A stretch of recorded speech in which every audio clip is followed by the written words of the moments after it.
Est-ce que tu te reconnais dans cette situation? Bon, objectivement, tu peux tout avoir pour être heureux, et pourtant, depuis quelque temps, tu te sens perdu, paumé, insatisfait continuellement. Si c'est le cas, c'est peut-être le signe que ta vie actuelle finalement n'est plus alignée avec la personne que tu es devenue. Bonjour à tous, je suis Elvire et durant les 20 dernières années, j'ai déjà recommencé ma vie à zéro aux quatre coins du monde. Aujourd'hui, je suis coach spécialisée en transition de vie personnelle ou professionnelle et je partage du contenu pour les personnes comme toi peut-être qui souhaitent prendre un nouveau départ dans la vie. Dans cette vidéo, je vais t'aider à finalement reconnaître le signe que ta vie actuelle n'est plus alignée avec la personne que tu es devenue, te donner des pistes de réflexion de ce qu'il faut faire à ce moment-là et à la fin, je te donnerai même des questions d'introspection pour pouvoir commencer à te projeter dans finalement ce que pourrait être ton prochain chapitre de vie. Alors c'est parti, on commence tout de suite. Alors finalement, quel est le signe que la vie que l'on mène actuellement n'est plus vraiment alignée avec qui nous sommes et qui nous sommes surtout devenus? Euh, alors déjà, ce que je veux clarifier, c'est quand j'entends que nous sommes plus alignés, c'est qu'on n'est plus en accord en fait. Euh, et c'est ça qui est des fois un peu perturbant parce que on a il y avait des choses qui nous nourrissaient avant, personnellement, professionnellement, et puis là, sans qu'on ait rien fait de particulier, ça a disparu. Ça a disparu surtout en général quand ça va toucher nos valeurs, c'est-à-dire que nos valeurs ont changé, nos perceptions des choses ont changé, et notre être a évolué avec le temps, avec les expériences, etc. Le signe vraiment pour moi que je ne suis plus en accord avec la vie que je mène, que je ne suis plus alignée, et c'est ce que j'ai constaté à chaque fois que j'étais en fin, en clôture d'un chapitre de ma vie, c'est ce sentiment profond de contradiction intérieure. Tu vis une chose, mais tu en ressens une autre. Ou tu es là, mais tu n'es plus vraiment là. Tu fais des choses qui te satisfaisaient avant, et là, il ne se passe plus rien.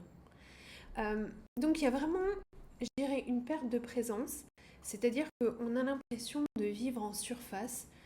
Euh, on vit les choses comme on avait l'habitude de le faire, mais voilà, au fond, à l'intérieur, il ne se passe plus rien, ça résonne plus.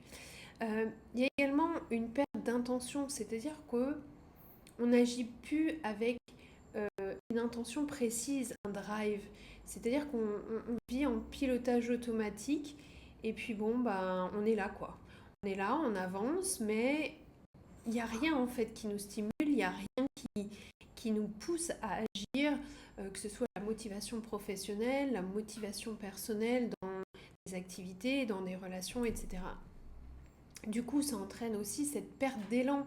Ce qui est flagrant, c'est voilà ce manque de feu intérieur. On fait les choses, comme je l'ai dit juste avant, voilà, parce qu'on doit les faire en pilotage automatique, mais il n'y a plus rien en fait qui vient stimuler l'action. Et puis, il y a comme une déconnexion à soi. C'est-à-dire qu'on est, moi j'ai l'impression, en tout cas de mon expérience, d'être déconnectée avec ce que je vis. Une je sais plus ce que je veux, je sais plus ce qui me fait plaisir, tu sais pas quelle direction prendre. Donc, c'est un peu statu quo. C'est une phase un peu de stagnation et il faut comprendre pour ça la cyclicité de la vie d'une manière générale. Donc, on a tous des cycles plus ou moins longs, des petits cycles, des grands cycles. Euh, et à chaque fin de cycle, voilà, on arrive à un point de stagnation où on ne vibre plus, on ne résonne plus avec les choix qu'on avait faits par le passé et les situations qu'on vit dans le présent. Donc avant de continuer sur le sujet, si tu aimes le contenu de cette vidéo, si elle t'aide à y voir plus clair, je t'invite à t'abonner à la chaîne, comme ça tu pourras être informé des vidéos prochaines qui vont être publiées, et puis de ne pas hésiter à mettre un like pour soutenir mon travail et soutenir le développement de la chaîne. Je te remercie par avance. Donc voilà, en fait, c'est vraiment ce point de stagnation qui te fait sentir bloqué, vide, qui va drainer ton énergie, et c'est pas parce que tu es en échec. D'accord. n'es pas en échec. Tu as juste évolué. La vie a changé. Et du coup, tu n'es plus ajusté, tu n'es plus adapté à au choix que tu as fait par le passé, etc. Donc maintenant qu'on a identifié ce désalignement et surtout ce sentiment de contradiction intérieure, euh, bah, comment tu fais pour te sortir de ça? La première des choses, ça va être de te reconnecter à toi-même. Parce qu'il n'y a que toi qui as la réponse, il n'y a que toi qui as la clé. Et c'est le meilleur moment pour être à l'écoute de soi. Parce que si tu ne t'écoutes pas à ce moment-là, tu vas laisser les choses traîner, ça va empirer et c'est là qu'on se retrouve avec des burn-out, c'est là qu'on se retrouve avec des situations personnelles dramatiques. À ce moment-là, on a encore le choix et je ferai une autre vidéo là-dessus, de pouvoir inverser la tendance, réajuster sans que ça devienne nécessairement plus dramatique que ça ne l'est. Donc, la première des choses, ça va être d'accepter la situation. Ok, parce que finalement, c'est pas toujours facile de se dire que, ben voilà, on avait fait des choix, on avait investi du temps, de l'énergie dans cette vie-là qui nous correspondait, puis aujourd'hui, elle nous correspond plus quelque part. C'est un peu un deuil, et c'est pas toujours facile en fait. Tu, tu ne remets pas en question tes choix, tu ne remets pas en question euh, les efforts que tu as fait pour créer la vie que tu mènes actuellement. C'est légitime en fait que les choses évoluent et que ce qui te correspondait à un instant T ne te correspond plus à un autre moment. Donc tu ne t'es pas perdu, tu n'es pas en échec, tu as juste évolué et du coup, de facto, ta vie doit évoluer avec toi. Ce que je constate aussi souvent à ce moment-là, c'est systématique, c'est comme on se sent vide de tout en fait et que on ne sait pas dans quelle direction on va devoir aller. On aimerait savoir qu'est-ce qui va me faire me sentir mieux, qu'est-ce qui va me redonner la satisfaction à nouveau. On aimerait qu'il y ait une intervention magique qui arrive et qu'un sauveur extérieur vienne déclencher un changement. Je sais pas moi, un nouveau job qui se présente à nous tout de suite alors que justement on est à bout de souffle dans notre carrière professionnelle, une nouvelle rencontre si c'est notre vie personnelle qui nous pèse, une rentrée d'argent inattendue qui va nous permettre de mettre en place un projet qu'on avait envie de réaliser depuis longtemps. Donc, pardon, je ne sais pas pourquoi, on espère toujours un déclencheur extérieur. Mais rien ni personne va le faire à notre place. Parce que la clé, la solution, il n'y a que nous qui l'avons. Donc la première des choses, la vraie transformation, elle va commencer par identifier qu'est-ce qui te pose problème aujourd'hui et quels sont tes besoins pour pouvoir déterminer un nouveau cap à prendre, à suivre. Et là, à ce moment-là, une fois que tu auras, parce que la vie est extraordinaire, la vie te propose toujours de manière magique presque des opportunités quand tu es prête à les voir. C'est que en fait, une fois que tu auras trouvé ce dont tu as besoin, ton cap, que la vie va pouvoir commencer à t'apporter des solutions et surtout des opportunités.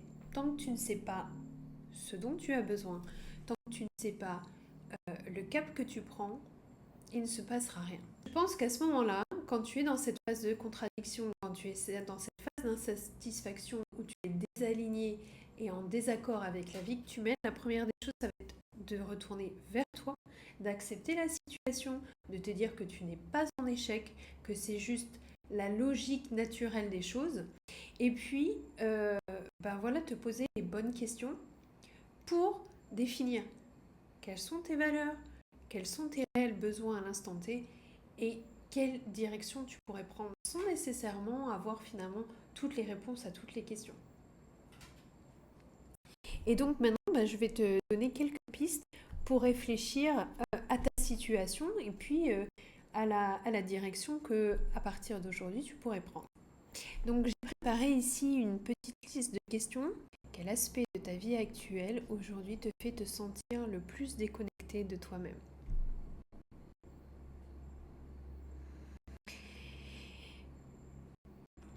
Qu'est-ce que tu refuses? Et ça, en général, on n'aime pas, hein, mais il y a un moment donné, il faut quand même y faire face. Qu'est-ce que tu refuses encore de voir ou d'admettre à propos de ta vie actuelle? Qu'est-ce qui est vraiment essentiel pour toi en ce moment dans ta vie? Qu'est-ce qui est essentiel pour toi en ce moment dans ta vie? Qu'est-ce qui te manque profondément aujourd'hui pour te sentir épanoui? Qu'est-ce qui te manque profondément pour te sentir épanoui? Et enfin, quelle partie de toi aurait besoin de s'exprimer? Quelle partie de toi aurait besoin de s'exprimer? Maintenant, si on veut un peu finalement se projeter dans le futur, on pourrait se poser la question suivante. Si tu pouvais créer le futur idéal pour toi aujourd'hui, à quoi ressemblerait-il pour que tu te sentes réellement aligné et satisfait? Voilà, on arrive à la fin de cette vidéo. Je vais donc clôturer sur ces différentes pistes de réflexion que je t'ai données. N'hésite pas à me dire en commentaire si toi aussi tu traverses cette phase actuellement dans ta vie. Peut-être aussi quelles questions t'a aidé à y voir plus clair. Et puis on se retrouve la semaine prochaine pour une autre vidéo. En attendant, rappelez-vous, d'autres vies sont possibles.